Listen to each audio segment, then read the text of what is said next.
ঘুম থেকে উঠেই এক গাদা মেসেজ আসতে দেখলাম। এত সকালে কে দেয় এত মেসেজ? মেয়েকে বিছানায় রেখে ফ্রেশ হয়ে ফোনটা হাতে নিলাম। মেসেঞ্জারটা খুলতেই পায়ের নিচের মাটি সরে গেল।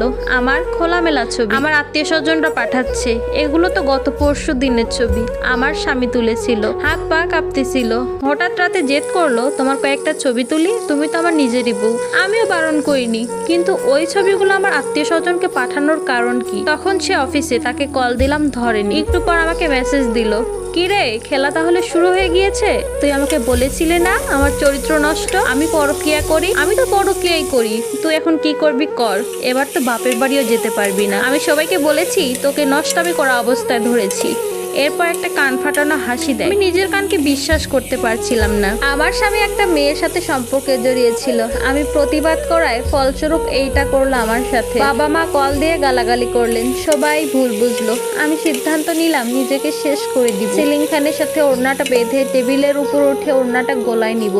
তখনই আমার 3 বছরের মেয়ে পায়ের কাছে এসে কাঁদতে কাঁদতে বলল, আম্মু কি করতেছো, আমাকে খাইয়ে দিবা না? মেয়েকে বুকে নিয়ে কাঁদতে থাকলাম। পরকীয়ার জন্য যে পুরুষ নিজের স্ত্রীকে সবার সামনে নষ্ট বানাতে পারে, সে কি মানুষ? তারপর সিদ্ধান্ত নেই আমি মরবো না, বরং এমন যন্ত্রণা তাকে দিব যেন হাড়ে হাড়ে এই জ্বালা সহ্য করে। আমার এক বান্ধবীর বাবা বেশ নামকরা হুজুর ছিলেন। তার বশে অনেক শক্তিশালী জিন ছিল। আমি মেয়েকে নিয়ে হুজুরের কাছে গেলাম। স্বামীর স্ত্রী হয়ে স্বামীর ক্ষতি করব, এটা শোনার পর হুজুর আমাকে বোঝান এটা যেন না করি। আমি হুজুরকে আমার সব পরিস্থিতি বুঝিয়ে বললাম, কিভাবে সে আমার বাপের বাড়ি কেড়ে নিয়েছে, কিভাবে সে আমার সব সুখ শান্তি কেড়ে নিয়ে পরনারীতে মজে আছে। আমার মরণ ছাড়া যে আর কোনো পথ নেই, কিন্তু আমার মেয়েটা ইতিম হয়ে যাবে।